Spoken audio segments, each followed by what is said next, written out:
Bonjour, bonsoir la famille, j'espère que tout le monde a bien, merci Nabino, merci vraiment. Bolingo pe volonté na bino bozola kisa ya kota la belima na biso ticket nzambe na lola apambola bino nzambe na lola amona bino na souhaiter la bienvenue dans le nouveau abonné à chaîne na biso na ba abonné na ya kala et na ba visiteur merci na bino vraiment merci nzambe na lola aiba na kopambola bino ndeko kuta na vidéo ozanga te kota la vidéo tina suka tala vidéo tina suka pona oyeba vraiment eloko nini oyo tolobeli awa eloko nini oyo tosali na kati ya vidéo et kozanga te ko partager kozanga te ko commenter kozanga te ko aimer et kozala malamu mingi. Alors lelo toye lisusu na vidéo na biso na kati ya cuisine na biso naza na ngulu na koma bozo comme bozo mona awa pardon na ngulu na comme bozo mona awa juste vidéo eza juste na la kisabino comment na salaka pona kolongola ba poil na kati ya ngulu na pona olia ngulu na yo bien parce que toyebi ngulu vraiment ezaka na ba poil nga eza eloko e déranger nga so na zolia ndeti ngulu boye ou soit makoso soki na kuta na ba poil wana vraiment ici ça prend appétit ya wana na yaki na vidéo oyo na partager na bandeko na baninga expérience nga comment na salaka pona ko nettoyer ngulu nga. Alors tolanda ensemble na bino na yebi ke bato susu bakoloba pona ni pona mais nga na salaka bongo pona na lia ngulu nga à l'aise. Voilà naza na ngulu nga ni bozomona naza na gilette nga gilette bandeko salela gilette ya sika ou soit big gilette donc gilette ya boye ou soit big gilette mais ya sika na bondeli bino ko sala te gilette ou déjà ou utiliser na nzoto ko sala big gilette te ou déjà ou utiliser na nzoto il faut ezala ya sika ou nanu o salelité mutu so akoloba ndeni ko sala gilette na biloko et tout yes ezande mode to sala rambeli et tout ba poil ou vraiment nga mona sala expérience et longwa ate na mbeli ate longwe mais elongwaka bien te na mbeli. Voilà nga na salaka gilette ou soit big gilette. Gilette nga eza ya sika na yaki na paquet boye pona bomona ki eza vraiment ya sika. Na ba gilette ebele eza ya sika. Donc gilette nga eza ya sika. Na fongo lango bomoni eza ya sika. Nanu na salela yango te na kolekisa mai likolo nango. Voilà.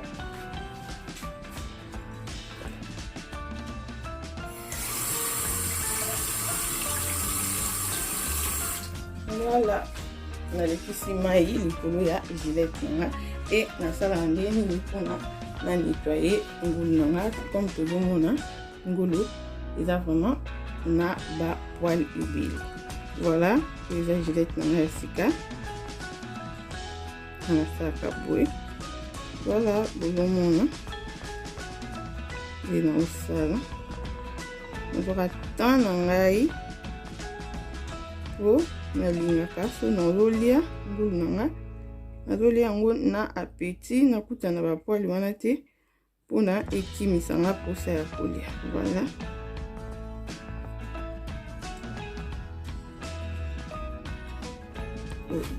so ekolingisi omona te omoni bien te nakozwa susu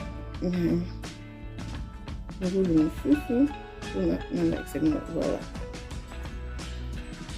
voilà oza susu ngulu mosusu oyo eza na baposo.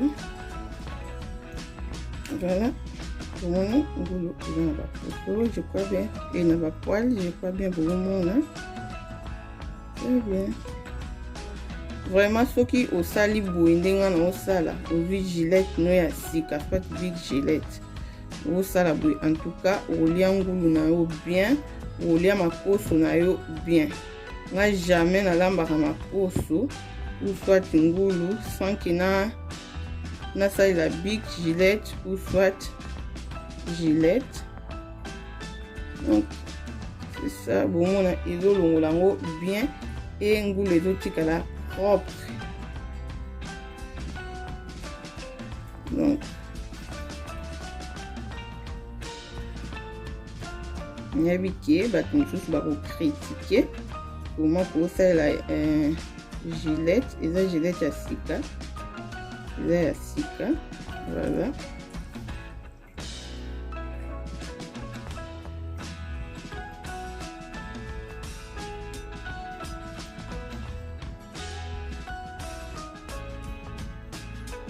Donc aolia ngulu na yo akolia ngulu bien, aolia ngulu na kimia,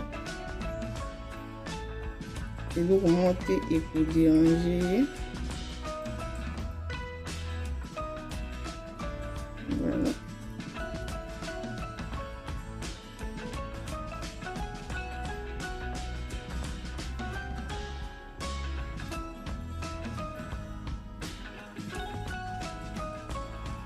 Mbeli elongwaka bien te, namona sala mpenza expérience wana okofanda wana ozopalola elongwama elongwaka bien te. Voilà.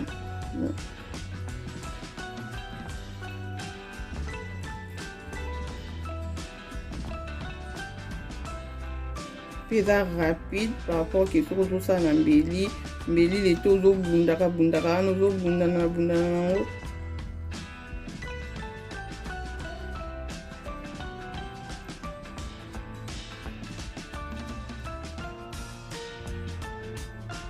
Mais avec Gillette, sika boye bien big Gillette. Pour ça la big Gillette, mais Gillette venez d'amener ma casse, la bête qui big Gillette, puis mais faut dans la Gillette était pour ça les big Gillette, pour ça les big Gillette. Voilà.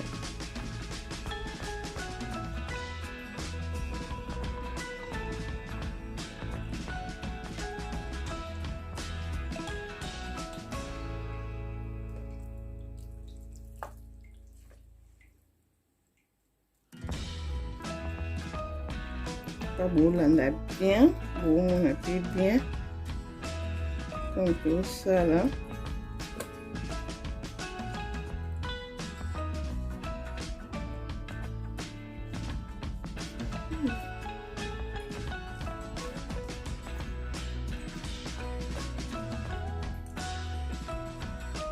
Voilà, bien et puis on bien puis moi ba saleté wana likolo wana efanda na poso mpona bato balingaka kolia poso ya ngulu omona ezobenda ezopalola mpenza bien,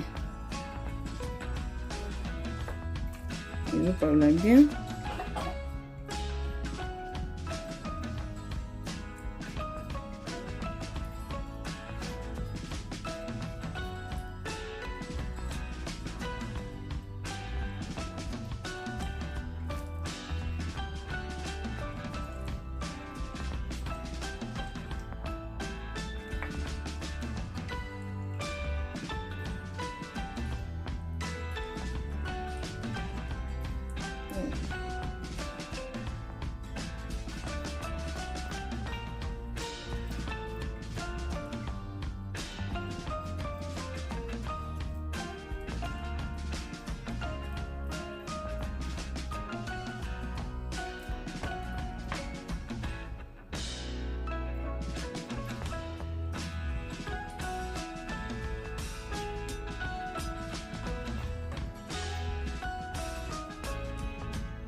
Donc eza système moko bien mpona bato mpena balingaka kolia ngulu na yo soit makoso na yo olia yango à l'aise, olia yango na kimia. Donc jusque là nasaleli kaka kutu ngambo moko atoza na ngulu ebele Gillette moko. Ça va. Bon.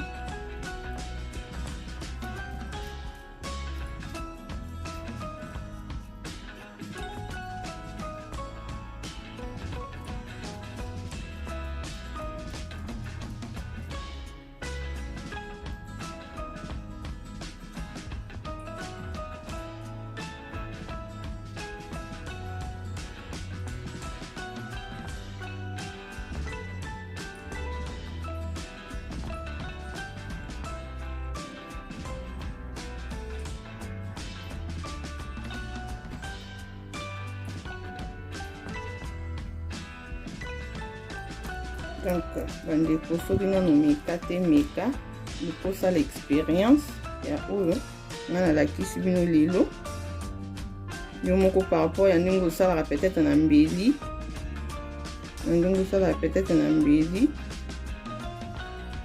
ou soit tu peux osalaka te ke olongolaka ozwa temps ya kolongola basuki na ngulu na yo te. Donc façon yango oyo simple facile ya osala. Olia makoso na yo na kimia, olia ngulu na yo na kimia, moto ntango oservir moto ngulu na yo aolia ngulu bien, abandu aomona basuki wana te. Donc olia ngulu na yo na kimia.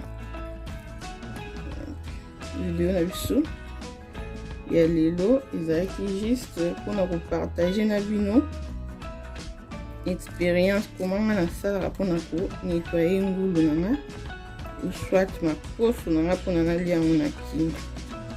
Donc nazala bavideo nasala makoso nalakisa bino deja kaka ndenge nalambi nde nalobaki na bandaki kopromettre bino ke ekamni nango nzambe koloba nde na bando promettre bino ke mokolo temps ekomonana na kolakisa bino koma na nettoyaka ngulu na nga. Donc ezaka nde mo na nettoya yango nde moko na makoso parce que yango ezala pena na basuki.